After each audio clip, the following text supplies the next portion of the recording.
ವೆಂಕಟನಾಥಾಚಾರ್ಯರನ್ನು ಕರೆಸಿ ಭಗವಂತ ಸೂಚನೆ ಕೊಡ್ತಾ ಇದ್ದಾನಪ್ಪ, ನೀವು ಮುಂದೆ ಈ ಸಂಸ್ಥಾನಕ್ಕೆ ಅಧಿಪತಿಗಳಾಗಿ ಬರಬೇಕು. ಮತ್ತು ಯಾರಿಗೂ ಆ ಕಾಲಕ್ಕೆ ಇನ್ಯಾರು ಇರಲೇ ಇಲ್ಲ ಅಂತಿಲ್ಲ. ಮತ್ತೆ ಯಾದವೇಂದ್ರ ತೀರ್ಥರು ಅಂತ ಆಗಾಗಲೇ ಒಬ್ಬರಿಗೆ ಆಶ್ರಮ ಕೊಟ್ಟಿದ್ದರು ಕೂಡ. ಅವರು ಪ್ರಥಮ ಸ್ಕಂದ, ದ್ವಿತೀಯ ಸ್ಕಂದ ಮತ್ತು ಏಕಾದಶ ಸ್ಕಂದಗಳಿಗೆಲ್ಲ ವ್ಯಾಖ್ಯಾನ ಮಾಡಿದ್ದಾರೆ. ನ್ಯಾಯಾಮೃತಕ್ಕವರದ್ದು ವ್ಯಾಖ್ಯಾನ ಇದೆ, ಇತ್ತೀಚೆಗೆಲ್ಲ ಪ್ರಕಟ ಆಗ್ತಾ ಇದೆ ಅದು. ಅಷ್ಟೇ ಅಲ್ಲದೆ ವ್ಯಾಸರಾಜ ಮಠದ ಪರಂಪರೆಯಲ್ಲಿ ಬರುವಂತಹ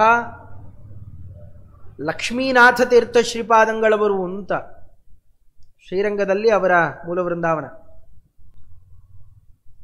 ಅವರು ವ್ಯಾಸತ್ರಯಕ್ಕೂ ವ್ಯಾಖ್ಯಾನ ಮಾಡಿದ ಮಹಾನುಭಾವರವರು.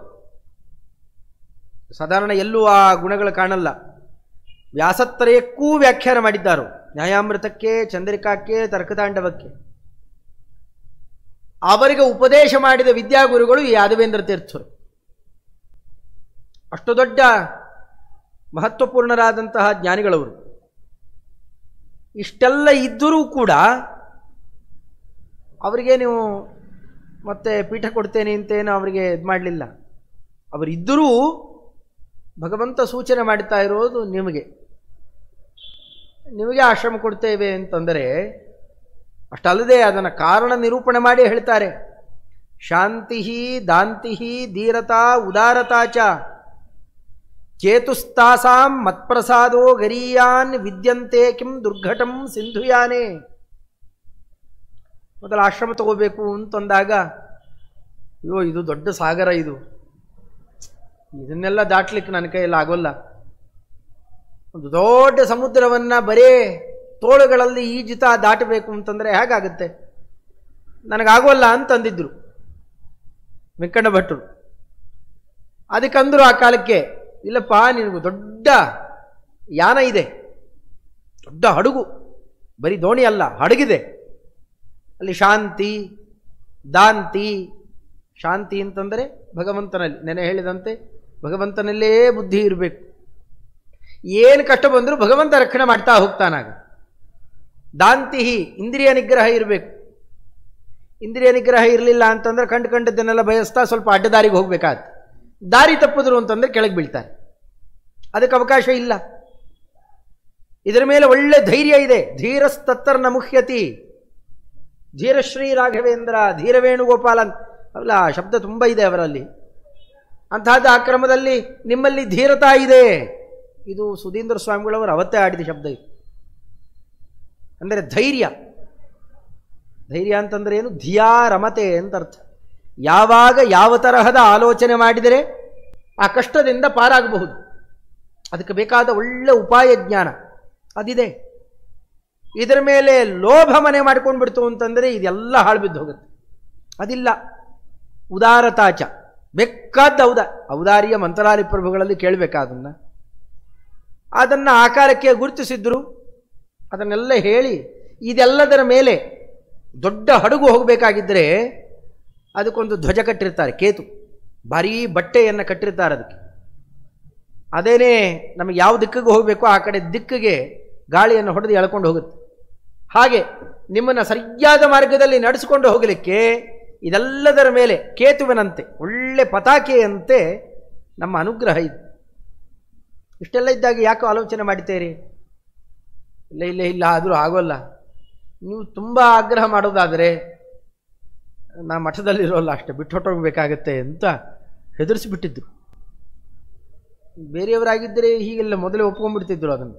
ಒಂದೇ ಮಾತಿಗೆ ಭಗವಂತ ಇಷ್ಟು ಸೂಚನೆ ಕೊಡ್ತಾನೆ ಅಂತೆಲ್ಲ ಹೇಳಿದ್ರು ಅದರ ಆಸೆಗೆ ಗ್ರಸ್ತರಾಗೋಲ್ಲ. ನಮ್ಮ ಯೋಗ್ಯತೆ ಇಷ್ಟೇ, ಏಕಾಂತ ಸಾಧನೆ ಮಾಡಿಕೊಂಡು ಹೋಗೋದು ಅಷ್ಟೇನೆ, ನನಗೆ ಅದೆಲ್ಲ ಬೇಡ ಅಂತ ತಾವು ದೂರಾಗೋಣ. ಆಗ ಆ ಕಾಲದಲ್ಲೇನೆ ಇದು ಭಗವಂತನ ಸೂಚನೆಯೇ ಅಂತ ಆದಮೇಲೆ ಮತ್ತೊಂದು ಕಡೆಯಿಂದ ಅವ್ರನ್ನ ಒಪ್ಪಿಸಲು ಬೇಕಲ್ಲ. ಮತ್ತೆ ಒಪ್ಪಿಸಲಿಕ್ಕೆ ಅಂತ ಆ ಕಾಲಕ್ಕೆ ಬಂದದ್ದೇನೆ ವಿದ್ಯಾದೇವಿ. ಅದು ಹೆಂಡತಿಗೆ ಗೊತ್ತಾಗಬಾರದು ಅಂತ ತುಂಬ ಗೌಪ್ಯವಾಗಿಟ್ಟಿದ್ದರಂತೆ ವೆಂಕಟನಾಥಾಚಾರ್ಯರು. ಆದರೂ ಹೇಗೋ ಸುದ್ದಿ ಬಡಿತು. ಸುದ್ದಿ ಹರಡೋದೇನೆ ಅದರ ಕೆಲಸ. ಕರ್ಣಾಕರ್ಣಿ ಪ್ರಾಪ್ಯ ಹೃತ್ಕರ್ಣ ಶಲ್ಯಂ ಕಾಂತೋದಾಂತಂ ಸಾ ಸರಸ್ವತ್ಯುಗ್ರದ ಉದಗ್ರೈ ಅಶ್ರುವ್ಯೂಹೈ ಪ್ರೋಕ್ಷತೀವಾತ್ಮಹವ್ಯಂ ಪೂತಂ ದಾತುಂ ತದ್ವಿಯೋಗಾನಲಾಯ. ಆ ವರ್ಣನೆ ಮಾಡ್ತಾರೆ, ಅದನ್ನು ಕೇಳಬೇಕದನ್ನು. ಅವತ್ತಿಂದ ಅಳ್ಳಿಕ್ಕೆ ಶುರು ಮಾಡಿದರಂತೆ. ನಾನು ಬಿಟ್ಟು ಹೊಟ್ಟೋಗ್ತೀರಾ ನೀವು ಅಂತ. ಅದರ ವಿಯೋಗದ ಬೆಂಕಿ ವಿರಹಾಗ್ನಿಯನ್ನು ನೆನೆಸಿಕೊಂಡೇ ಅಳ್ಳಿಕ್ಕೆ ಶುರು ಮಾಡಿದರಂತೆ. ಹತ್ತು ಹತ್ತು ಹತ್ತು ತಮ್ಮನ್ನು ತೊಯಿಸ್ಕೊಂಡ್ಬಿಡ್ತಿದ್ರಂತೆ. ಅದು ಹೇಗಾಯಿತು ಅಂತಂದರೆ, ಮುಂದೆ ಆ ವಿಯೋಗ ಅಂತನ್ನೋದು ಬೆಂಕಿ ಬಿದ್ದೇ ಬೀಳುತ್ತದೆ. ಆ ಬೆಂಕಿಯಲ್ಲಿ ತಮ್ಮನ್ನು ತಾವು ಅರ್ಪಣೆ ಮಾಡಿಕೊಳ್ತಾರೆ. ಅದರ ಮುಂದೆ ಆತ್ಮಹತ್ಯೆ ಮಾಡಿಕೊಳ್ಳೋ ಪ್ರಸಂಗ ಇದೆ. ಹಾಗೆ ಅಗ್ನಿಯಲ್ಲಿ ತಮ್ಮನ್ನು ಆಹುತಿ ಕೊಡೋದು ಅಂತಂದ್ರೆ ಏನರ್ಥ? ಈ ಪಶುವನ್ನು ಆಹುತಿ ಕೊಟ್ಟಂತೆ. ಆಹುತಿ ಕೊಡೋದಕ್ಕೆ ಪೂರ್ವದಲ್ಲಿ ಅದನ್ನು ಪ್ರೋಕ್ಷತಿ ಅಂತ, ವಿರಿಹೀನ್ ಪ್ರೋಕ್ಷತಿ ಅಂತಂತಾರೆ. ಯಾವುದೇ ಆಹುತಿ ಕೊಡಬೇಕಾದರೂ ಅದನ್ನು ಪ್ರೋಕ್ಷಣೆ ಮಾಡಿದರೆ ಅದು ಹವ್ಯ ಅಂತಾಗುತ್ತೆ, ಹವಿಸ್ಸಿಗೆ ಯೋಗ್ಯ ಅಂತಾಗುತ್ತೆ. ಪ್ರಾಯ ಮುಂದೆ ಹವಿಸ್ಸಿಗೆ ಆ ಅಗ್ನಿಯಲ್ಲಿ, ವಿರಹಾಗ್ನಿಯಲ್ಲಿ ತಮ್ಮನ್ನು ತಾವು ಅರ್ಪಣೆ ಮಾಡಿಕೊಳ್ಳಿಕ್ಕೆ ಈಗಿಂದಲೇ ಪ್ರೋಕ್ಷಣೆ ಮಾಡಿಕೊಳ್ತಾ ಶುದ್ಧಿ ಮಾಡಿಕೊಳ್ತಾ ಇದ್ದಾರೆ ಅಂತ ಕಂಡಿರಬೇಕು. ಅಷ್ಟು ಅಳ್ತಾ ಇದ್ರಂತೆ. ಆದರೂ ಅಲ್ಲಿಗೆ ನಿಲ್ಲಿಲ್ಲ, ಬೆಳೀತು. ಅವತ್ತೇ ರಾತ್ರಿಯಲ್ಲೇ ತಸ್ಯಾಂ ರಾತ್ರ್ಯಾಂ ಅಂತ್ಯಯಾಮಾರ್ಧಭಾಗೇ ಕಾಂಚಿದ್ದೇವೀಂ ಕಾಂಚಿಕಾ ಲಕ್ಷಣೀವೀಂ. ಏನು ಅದ್ಭುತವಾದಂತಹ ಜರತಾರಿಯನ್ನು ಹುಟ್ಟಿರುವಂತಹ ಸೀರೆ ಗೀರೆ ಎಲ್ಲ ಆಭರಣಗಳಿಂದ ಭೂಷಿತವಾಗಿರುವ ಚಂದ್ರಪ್ರಭೆಯನ್ನು ಬೀಳ್ತಾ ಇದ್ದಾರೆ. ಅಂಥ ಒಳ್ಳೆ ಕನ್ಯೆಯನ್ನು ರಾತ್ರಿಯಲ್ಲಿ ಅರ್ಧಯಾಮ ಕಳೆದಿದ್ದಾಗಿದೆ. ಆಮೇಲೆ ಕಂಡ್ರಂತೆ. ಶಯ್ಯೋಪಾಂತೆ ಶಾರದಾಂ ಭೋಜನೇತ್ರಾಂ ಅಧ್ಯಾಸೀನಾಂ ವಿಸ್ಮಿತಾಂ ಪಶ್ಯತಿ ಸ್ಮ.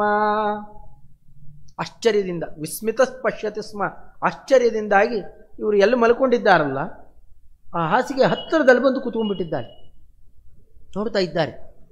ಯಾವ ಹೆಣ್ಮಗಳು ಇದನ್ನು ನಾನು ಎಲ್ಲೂ ನೋಡಲೇ ಇಲ್ಲ, ಜೀವಿತಾವಧಿಯಲ್ಲಿ ಇಂಥ ಹೆಣ್ಮಗಳನ್ನು ನೋಡಲೇ ಇಲ್ಲ, ಯಾರಿರಬಹುದು?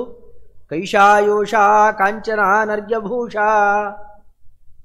ಆಭರಣಗಳನ್ನು ಹಾಕ್ಕೊಂಡಿರೋದು ಎಲ್ಲವೂ ಕೂಡ ಅಮೌಲ್ಯವಾದಂತಹ ರತ್ನಗಳ ಆಭರಣ.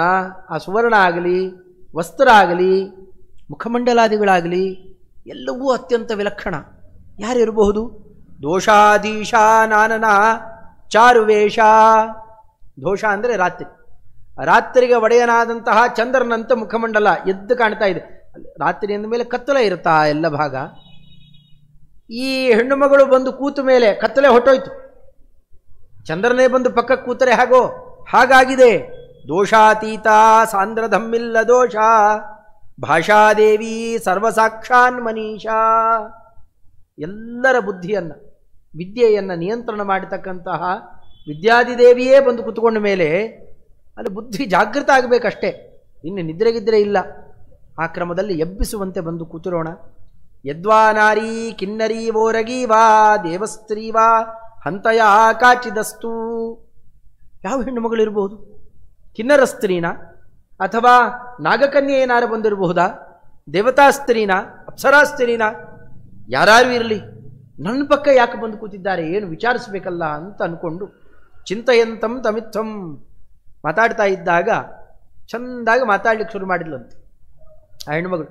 ಏನೇನು ನಡೆದಿತ್ತೋ ಅದನ್ನೆಲ್ಲ ತಾವು ವರ್ಣನೆ ಮಾಡಿದ್ದನ್ನೇ ಇಲ್ಲಿ ದಾಖಲೆ ಮಾಡಿರ್ತಾರೆ ನಾರಾಯಣಾಚಾರ್ಯರು. ಆ ಕ್ರಮದಲ್ಲಿ ಮಾತುಕತೆಯಲ್ಲಿ ನಡೀತಂತೆ. ಅಲ್ಲಿ ಒಳ್ಳೆ ಧ್ವನಿಯಲ್ಲಿ, ಆ ಧ್ವನಿ ಕೇಳಬೇಕಾದನ್ನು, ಅದ್ಭುತವಾದ ಧ್ವನಿ. ಅದರಿಂದ ಯಾರೋ ತುಂಬ ಪರಿಚಯ ಇರುವವರಂತೆ ಮಾತಾಡ್ಲಿಕ್ಕೆ ಶುರು ಮಾಡಿದಂತೆ. ವಿದ್ಯಾದಿದೇವಿ ಸರಸ್ವತೀ ದೇವಿಯರು ಮಾತಾಡ್ತಾ ಇದ್ದಾರೆ. ಕಾನೀನೋಸೌ ಕನ್ಯಕಾ ಭಾವಮಾದಾತ್ ಭೋಗ್ಯಾಯಾಮೇ ಸಂತತಂ ಪಂಡಿತಾನಾಂ ತಸ್ಮಾಜ್ಜಾತಾ ನಂದತೀರ್ಥ ಪ್ರಿಯಾಹಂ ವಿದ್ಯಾಲಕ್ಷ್ಮೀಂ ವಿದ್ಧಿ ಮಾಂ ವಿದ್ವದಾದ್ಯ. ವಿದ್ಯಾದಿದೇವಿ ಆಡ್ತಾ ಇರುವ ಶಬ್ದ, ಹೇ ವಿದ್ವದಾದ್ಯ. ಯಾರ್ಯಾರೋ ಕರೆದರೆ ಅದಕ್ಕೆ ಅರ್ಥ ಇರಲ್ಲ.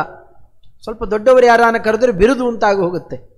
ಅಂತಹದ್ದು ವಿದ್ಯಾದಿದೇವಿ, ಹೇ ವಿದ್ವದಾದ್ಯ, ವಿದ್ವಾಂಸರಲ್ಲಿ ಮೊದಲಿಗನಾದಂತಹ ವೆಂಕಟನಾಥ. ನಾ ಯಾರು ಗೊತ್ತಾಗಲಿಲ್ಲೇನು? ಕಾನೀನ ಲೋಕಪ್ರಸಿದ್ಧಿಯಾಗಿದೆ. ಕನ್ಯಾಜಾತ ಅಂತ ಪ್ರಸಿದ್ಧಿ. ಸತ್ಯವತೀ ದೇವಿಯರು ಇನ್ನು ಕನ್ಯೆ ಇದ್ದರು, ಆಗ ಅಲ್ಲಿ ಹುಟ್ಟಿ ಬಂದುಬಿಟ್ಟ ಅಂತ ಈ ಕ್ರಮದ ಪ್ರಸಿದ್ಧಿ ಮಹಾಭಾರತಾದಿಗಳಲ್ಲೂ ಇದೆ. ಅದಕ್ಕೆ ಕಾನೀನ ಅಂತ ಕರೀತಾರೆ. ಲೋಕಪ್ರಸಿದ್ಧಿ ಆಗಿದೆ ಆ ಕ್ರಮದಲ್ಲಿ. ಅಂದರೆ ಯಾರು? ವೇದವ್ಯಾಸದೇವರು. ಅವರು ನನಗೆ ಜನ್ಮ ಕೊಟ್ಟವರು. ನಾನು ವೇದವ್ಯಾಸದೇವರ ಮಗಳು. ನಾನು ಯಾರು ಅಂತ ಗೊತ್ತಾಯ್ತೆ ನಿನಗೆ? ಆನಂದ ತೀರ್ಥ ಪ್ರಿಯ. ನಾನು ಆನಂದ ತೀರ್ಥರ ಪ್ರಿಯೆ. ಅಂದರೆ ಮುಖ್ಯಪ್ರಾಣದೇವರ ಮಡದಿ ಅಂತನ್ನೋದನ್ನು ತಾನು ಸೂಚನೆಯನ್ನು ಕೊಡ್ತಾ, ಭೋಗ್ಯಾಯಾಮೇ ಸಂತತಂ ಪಂಡಿತಾನ, ಎಲ್ಲ ವಿದ್ವದ್ವರ್ಗ ಏನಿದೆಯಲ್ಲ ಅವರ ಎಲ್ಲರನ್ನೂ ಪೋಷಣೆ ಮಾಡಲಿಕ್ಕೆ ಅಂತ ನನ್ನನ್ನು ಪಡೆದುಕೊಟ್ಟಿದ್ದಾರೆ ವೇದವ್ಯಾಸದೇವರು. ಬಾಲಾಮೇನಾಂ ಏಧಯಾಮಾಸ ಮಧ್ವೋ ಭಾಷ್ಯ ಕ್ಷೀರ. ಅವರು ಮಧ್ವರಾಯರಿಗೋಸ್ಕರ ಅಂತ ಕೊಟ್ಟಿದ್ದಲ್ಲ. ಮತ್ತೆ ಸಾಧಾರಣ ಹೆಣ್ಣು ಮಕ್ಕಳನ್ನು ಬೇಗ ಮದುವೆ ಮಾಡಿ ಕಳಿಸ್ಬಿಡ್ತಾ ಇದ್ರು ಹಿಂದೆಲ್ಲ. ಬೆಳವಣಿಗೆ ಎಲ್ಲ ಅಲ್ಲಾಗೋದು. ಹಾಗೆ ನನ್ನನ್ನು ಬೆಳೆಸಬೇಕಾದವರು ಯಾರು? ಮಧ್ವಾಚಾರ್ಯರು. ನನ್ನ ಹಾಗೆ ಬೆಳೆಸಿದ್ರು. ನನಗೆ ಬೇಕಾದ್ದೆಲ್ಲ ಒಳ್ಳೊಳ್ಳೆ ಆಹಾರ ಕೊಡಬೇಕಲ್ಲ. ಒಳ್ಳೆ ಆಹಾರ ಯಾವುದು?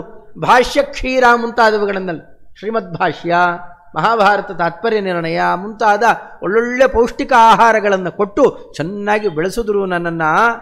ಬೆಳೆಸದ ಮೇಲೆ ಅಕ್ಷೋಭ್ಯಶ್ರೀ ಪಾದ ಶಿಷ್ಯಾಗ್ರಗಣ್ಯೈ ಪ್ರೌಢೋತ್ತಂಸೈ ಪ್ರಾಪಿತಂ ಯೌವನಮ್ಮೆ. ನಾನು ಒಳ್ಳೆ ಯೌವನಾವಸ್ಥೆಗೆ ಬಂದೆ.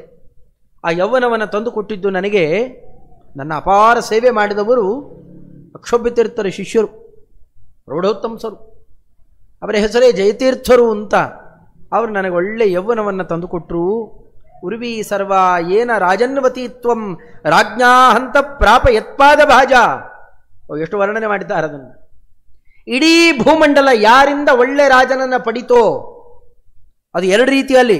ಸ್ವಯಂ ರಾಜರಾದರು, ಒಳ್ಳೆ ರಾಜನನ್ನು ಕೊಟ್ಟರು. ಅಂಥವರು ಯಾರವರು? ತೇಷಾಂ ವ್ಯಾಸಾಚಾರ್ಯ ರಾಜೇಶ್ವರಾಣಾಂ. ಅದು ಆಡುವ ಶಬ್ದ ಅದು. ವ್ಯಾಸಾಚಾರ್ಯರು ಅಂತನ್ನುವ ರಾಜೇಶ್ವರರಿದ್ದಾರಲ್ಲ, ಚಕ್ರವರ್ತಿಗಳು, ವ್ಯಾಸರಾಜರು ಅಂತ ಅರ್ಥ. ಅವರು ಸಂಗೃಹ್ಯಾಹಂ ಪಾಣಿಮಧ್ಯ ಸಮಿದ್ಧ. ಅವರ ಪಾಣಿಯನ್ನು, ಅವರ ಕೈ ಹಿಡಿದು ಇಡೀ ಜಗತ್ತಿಗೆ ಕಾಣಬೇಕು ನಾನು. ಎಲ್ಲ ಕಡೆಯಲ್ಲೂ ನನ್ನ ಪರಿಚಯಿಸಿದರು, ನನಗೆ ಸ್ಥಾನವನ್ನು ಕೊಟ್ಟರು. ವ್ಯಾಸಾಚಾರ್ಯರು ಅಂತನ್ನುವ ರಾಜೇಶ್ವರರಿದ್ದಾರಲ್ಲ, ರಾಜರು ಚಕ್ರವರ್ತಿಗಳು ಪೋಷಣೆ ಕೊಟ್ಟ ಮೇಲೆ ಇನ್ನು ಕೇಳಬೇಕಾದನ್ನ.